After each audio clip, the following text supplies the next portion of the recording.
Is a certified business coach and the owner of FocalPoint Business Coaching. He is one of the top FocalPoint coaches in the world. Mike is also one of the only 3 coaches in the United States certified as a coach trainer, and he personally coaches other FocalPoint coaches around the country.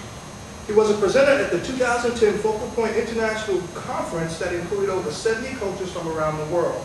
As a professional coach and master facilitator, Mike has coached and conducted workshops for numerous companies throughout Southern California and the United States.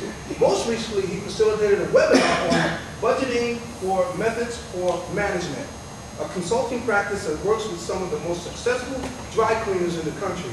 His mission is to develop entrepreneurs to achieve beyond what they thought was possible, to make the unimagined a reality. Mike's talents and abilities have been formed through 20 years of business experience. Now, it's my pleasure to introduce to you Mike Alpert.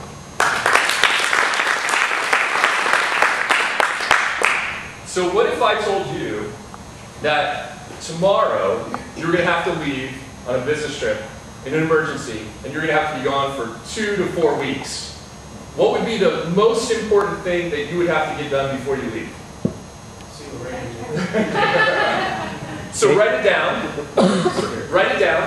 right now, and resolve to do it by 4 o'clock today. Now that's an example of utilizing time. That's a question you use in coaching to be able to help prioritize things and help you be able to look from a different perspective at how you're going to spend your time. The old adage is we all have 24 hours in a day, right? And it's all about how you use them. So what I'm going to do is I'm going to walk you through a principle that we call the 3 I's of the entrepreneur, and talk to you a little bit about what that time looks like. I'm going to show you an example of how that works in application. And then I'm going to give you some things to look for that make good referrals for me. And I wouldn't be a good coach if I didn't give you a little bit of homework. So I'm going to give you a little bit. So first up, go ahead, Brian. We're going to talk about this principle that we use in coaching called the 3 I's of the entrepreneur. And this principle really talks about the 3 eyeballs, or the 3 ways that you look at your business.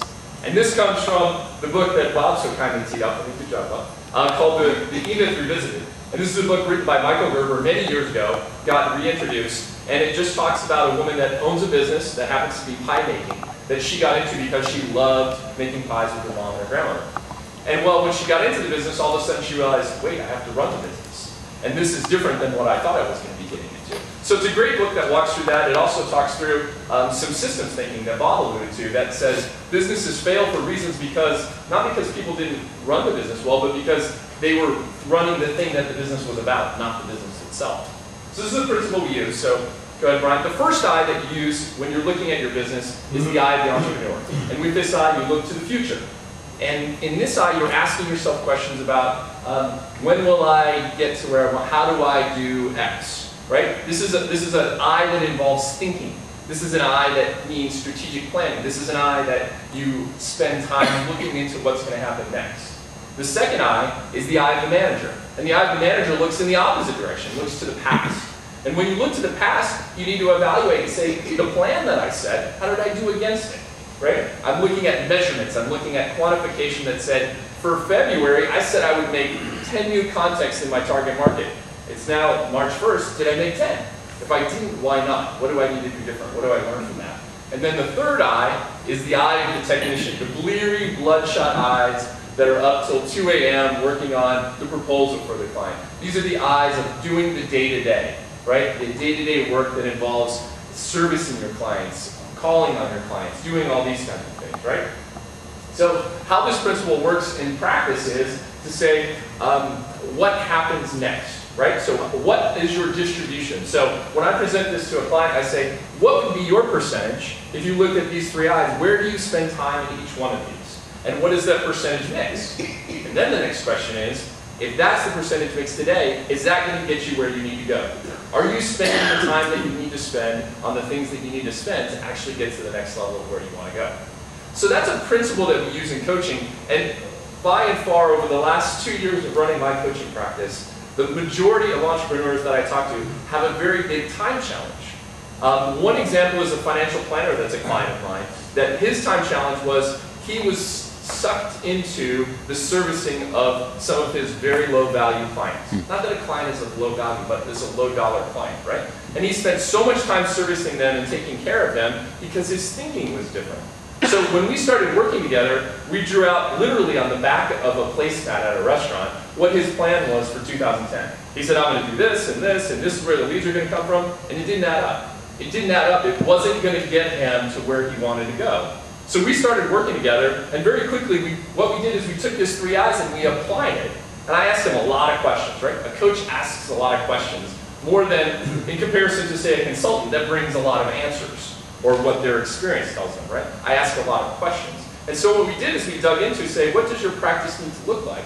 And where are these leads going to come from? Where are you going to generate the business? And he changed his activity model.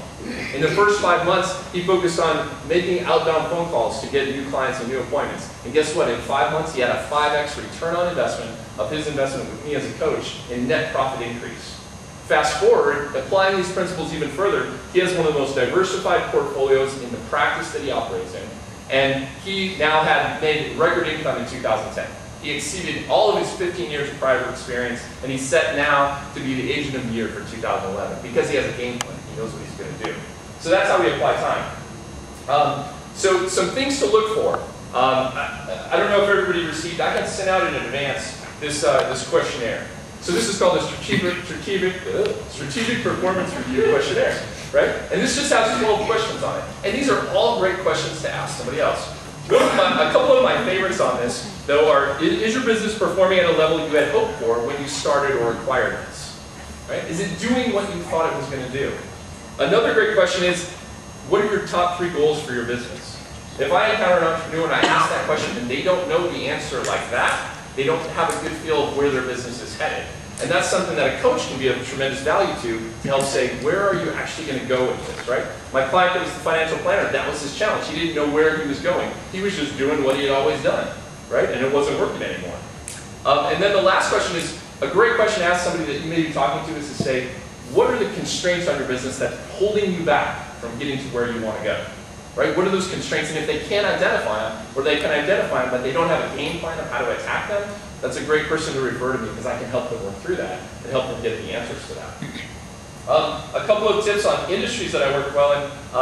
I have this group coaching program, right? And this group coaching program kicks off 2 weeks from tomorrow, March 2nd. It's going to be 3 to 5 in the afternoon. It's going to be a group of probably 6 to 8 entrepreneurs from a variety of different businesses, non-competing businesses. Great target for this is businesses that are typically $2 million or less in revenue, been in business at least 3 years typically, and really want to get to that next level. I've worked really well with professional services business. I found that people like attorneys and CPAs that are classically trained and have to do a lot of learning to get to the practice level that they have and spend a lot of time engaged in that practice, it gets to the point where you need to know how to run the practice as a whole. So this is a great tool in how to do that. So for your homework is take this questionnaire and fill it out for yourself and see if you know the answers to these questions. And if not, spend some entrepreneur time thinking about this and answer your questions. And then if you could, send this to 3 people that you know that you think that this could be a helpful tool for them. And if they send you back a response, just ask them and say, hey, would you like my business coach to be able to give you a call? So that's your homework.